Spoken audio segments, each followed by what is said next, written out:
I am only 4 months late to do this video. 16 months ago, last year in the month of March, just before Corona hit, I did this video which talked about 10 reasons to be grateful before Corona hits you in the face, and followed by 5 predictions of what is expected to come in the next year or two, world after Corona. Well, I've been lazy and I've been delaying this to do this for the last month because I wanted to do a 1 year recap.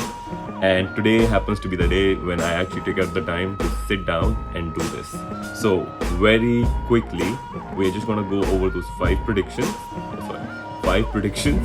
and see if they were actually true or not. So number one, the number one prediction was we will see a global recession.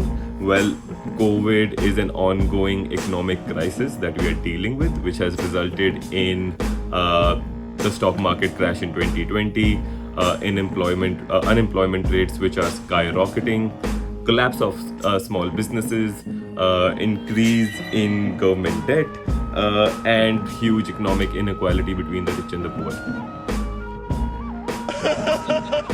Yeah, and we've also observed a lot of protests, riots, and civil unrest all over the world due to COVID. It's safe to say that a global recession or even close to a depression was observed. This has been the worst economic crisis since the Great Depression. Number two was that there will be a lot of loss of jobs. Well, in Asia Pacific alone, there has been 81 million jobs lost. There were 195 million jobs lost globally because of COVID. So this was something that was sort of preempted. Most businesses were taking these actions to protect themselves and their assets, and hence the unemployment rates are skyrocketing. Number three was the value of human currency. The prediction was most of the live events industry will get wiped out. This is something I've observed firsthand for the last close to 16-18 months now.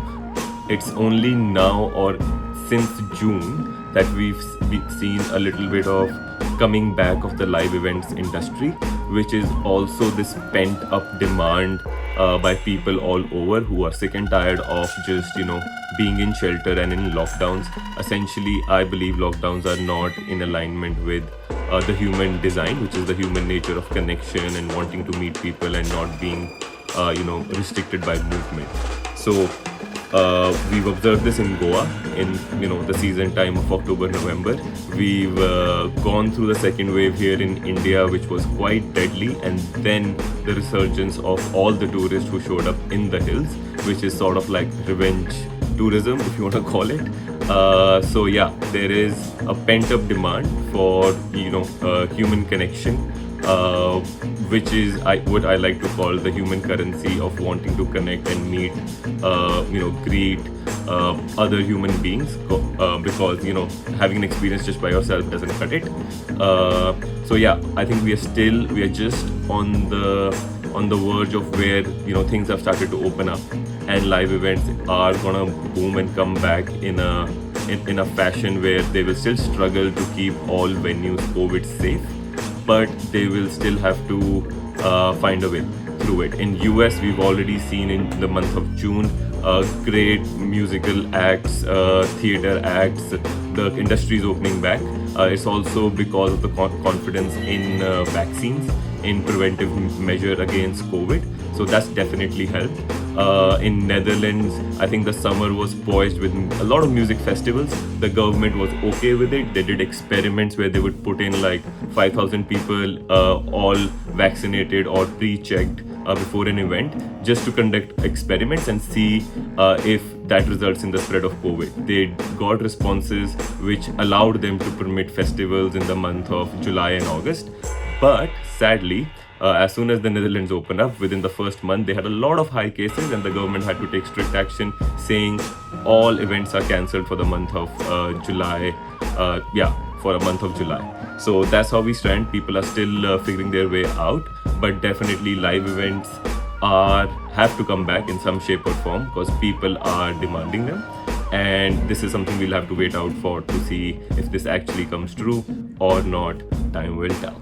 Number 4 was something that I termed as medical martial law. Now let me unpack that a little bit. What is a martial law? Martial law is when the military is deployed and the military law overrides the civil law for a temporary period in case of an emergency.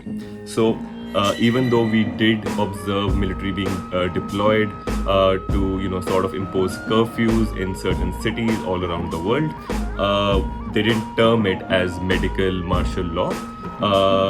Even though the term martial law or emergency wasn't declared in a lot of places, but the kind of policies that were sort of imposed by state governments and national governments, federal governments all over the world sort of gave an experience to its citizen which is very similar to having martial law implemented in your territory, which looks like something like this. You wake up one day, you have no rights, you have no right for movement, you are restricted in a place, you take orders from someone who has a bigger loudspeaker than you, who tells you how do you get your food, your basic essentials. They define what is essentials and what is not essentials, and you basically just have to follow the law, and if you don't, because we are in a predicament of sorts, they can take any action that they deem fit against you. So your rights as human rights are just overridden or ignored in the name of keeping you safe, keeping you protected, and as a moral obligations to keep others protected. So yeah. Number 5 was the use case of AR VR is gonna skyrocket through the roof. Well, to put it in short, the AR industry has gone from being a 15 million industry and is poised to be 77 billion industry in the next 3 to 4 years.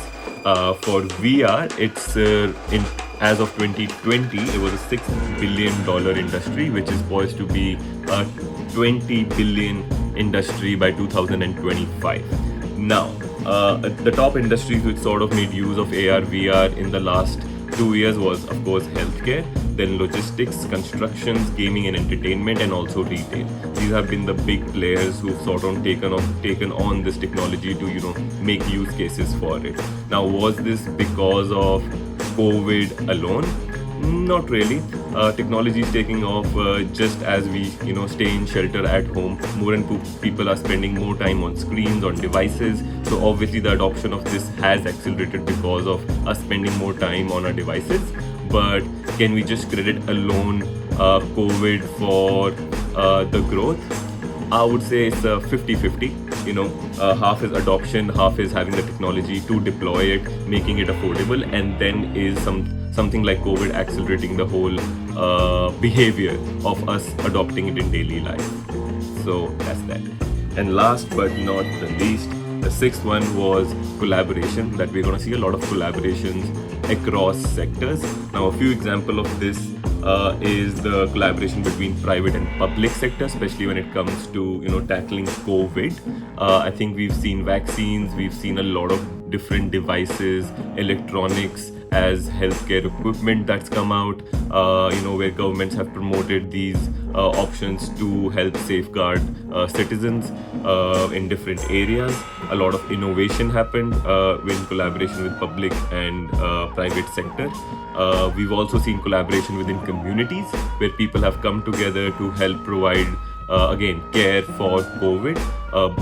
In India, we've seen a lot of foundations which come together, sort of, mobilized people in their networks to help, people out, and which has been, I think, for me personally, I see it as the biggest upside to having COVID around, that you actually got out of your house, met people in your society or around you, and, made some kind of connection to share, help, assist, in any shape or form that, we were able to. The last one would be multi-sector collaborations.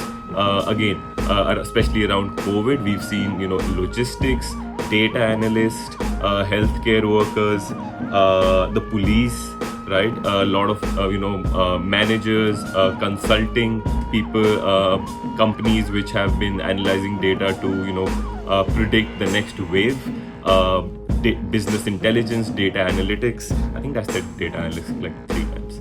Yeah, so we've seen all of these different sectors come together to fight COVID, having these huge mission controls to sort of observe and monitor real-time data and sort of form policies, keeping all of this data in mind and information that they have.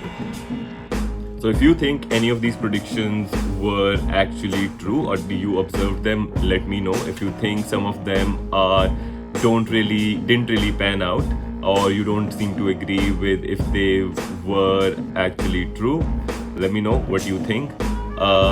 This was hanging on me for a long while. I'm happy I did this. Would love to know what you guys think, and see you next time.